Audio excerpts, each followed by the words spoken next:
Draw in a breath of white light. Imagine white light filling your body and your aura.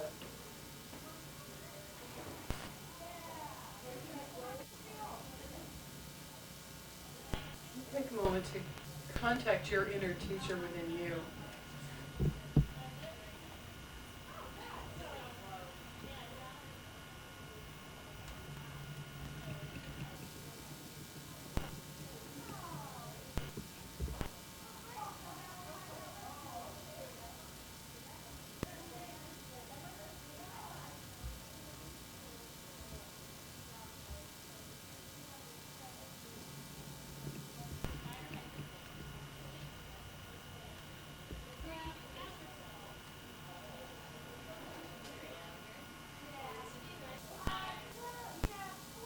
All right, when you're ready, draw your attention back.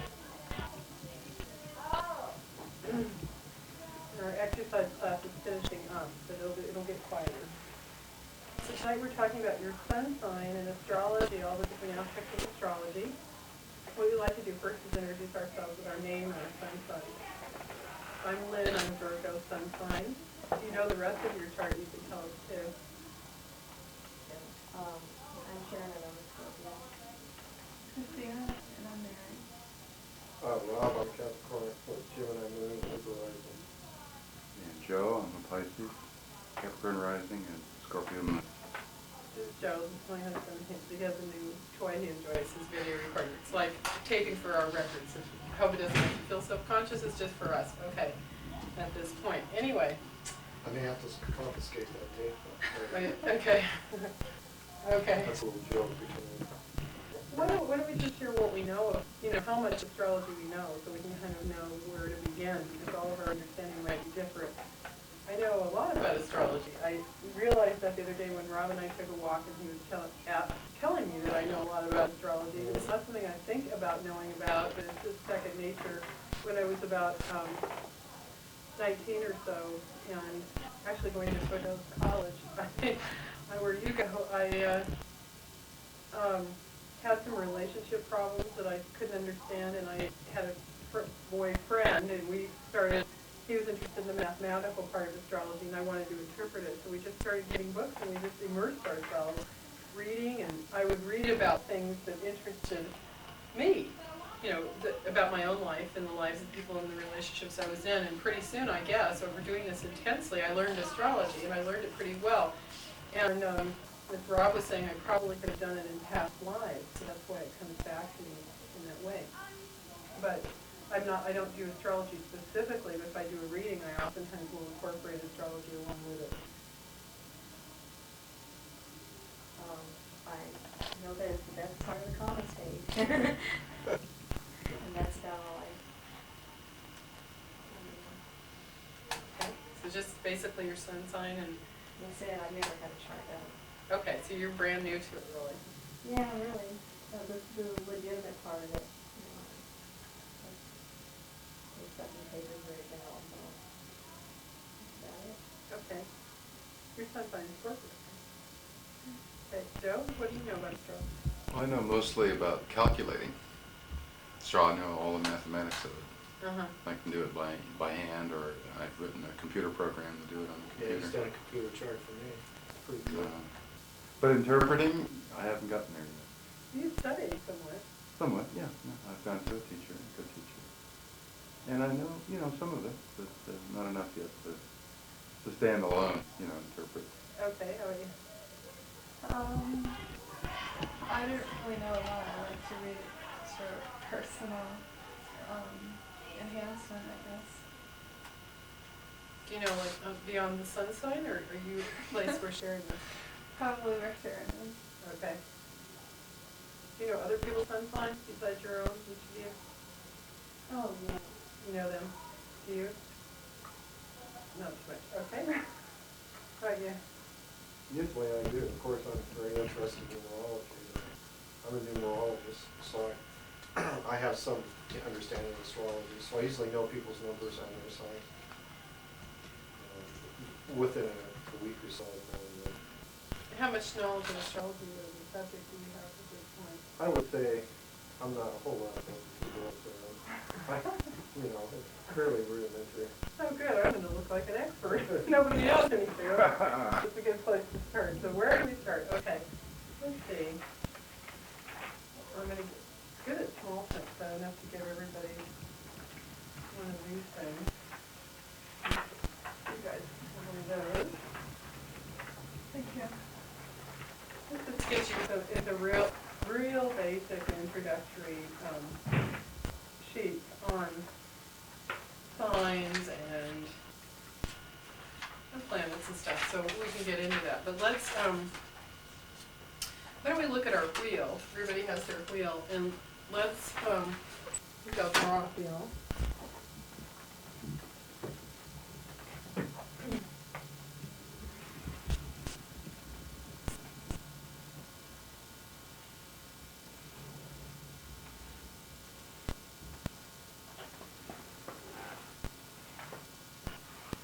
Okay, does everybody has their wheel sheet?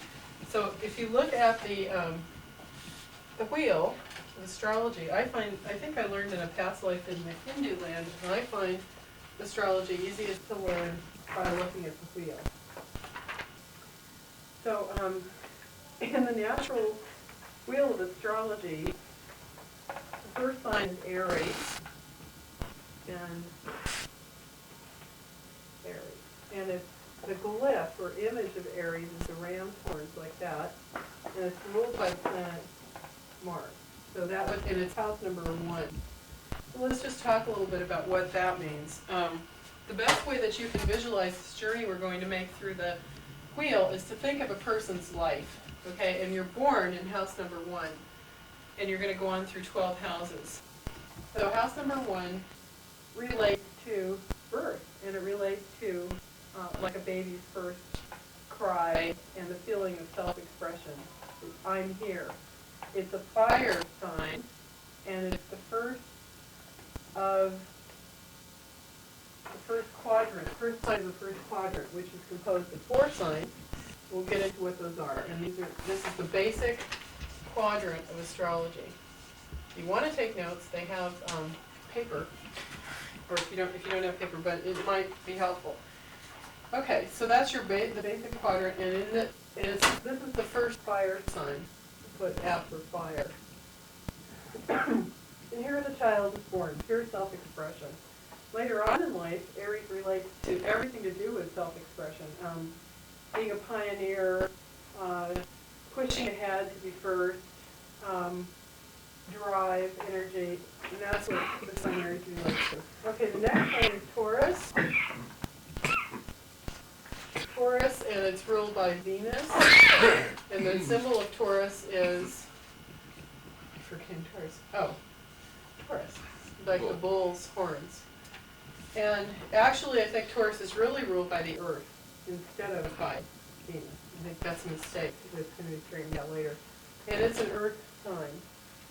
Now here a baby gets involved with having a body, and first self-expression gets grounded and stabilized in Taurus. Throughout your life, Taurus concerns have to do with the earth, and banking, and solid relationships, and things that are solid. Fire starts, earth solidifies. The next sign is Gemini, the twins. Gemini is an air sign, and it's ruled by Mercury, and its glyph is this symbol, and it's an air sign. In Gemini, the child starts to communicate and become more mental in expression.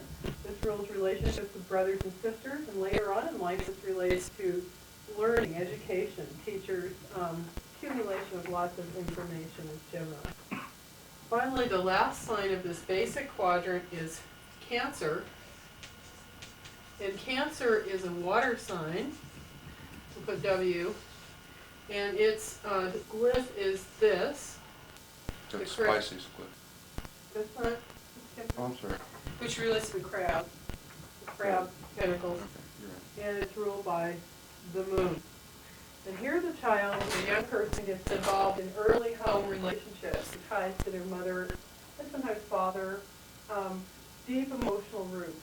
And so with this progress through the chart, you've now completed and laid down all the basic pattern for development through the 4 elements. What is your sign again, Christina? Aries. Aries, okay.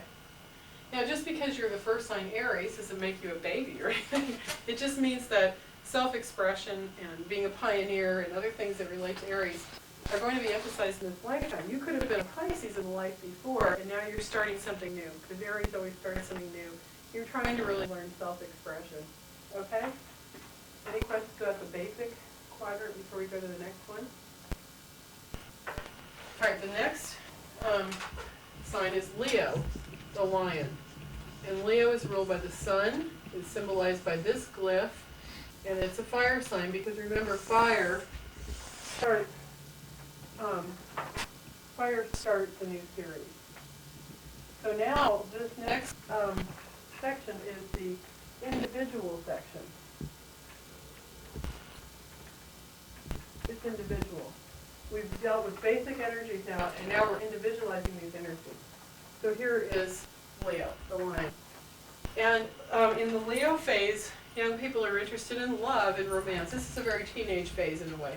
Affairs of the heart, what makes me a unique individual, a different pancake from the batter, that kind of thing. And then we come to Virgo, which is an earth sign. And you see how it goes fire, earth, air, and water is the pattern of this. And Virgo is an earth sign. It's the Virgin. That's its glyph. And it's supposed to be ruled by Mercury, but you see that Mercury is also ruled Gemini, and I think really Virgo's ruled by Vulcan or something else that we don't know about yet. And in Virgo, the person gets very interested in their first job, trying to give service to other people. They become a little more self-critical and less egotistical. They're purifying themselves. And it's a lot of dedication and service orientation in Virgos. Why are they doing this? They're doing that because all of this bottom quadrant is the subjective quadrant and relates to you and your inner self. It's subjective.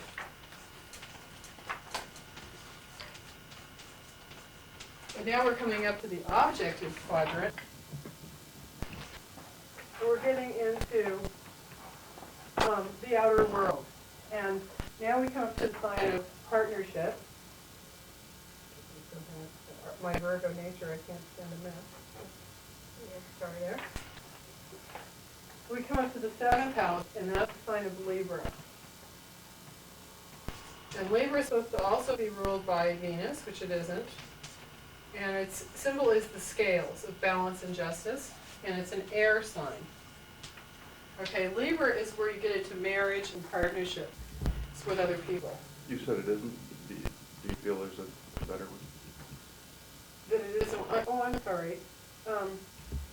It is ruled by Venus. It's Taurus. I don't think that is. It shouldn't be sharing a rulership with Taurus. It's really ruled by Venus. It truly is the love sign. But Taurus is really ruled by the Earth, I think. Okay. So this is the sign of partnership and romance and relationships. But it's mental in approach. And it's what's called cardinal, if you want to get even more confused. The angles, which this is, Aries, and Cancer, and Libra, and later we'll get to Capricorn. These are the angular or cardinal. These are called modes.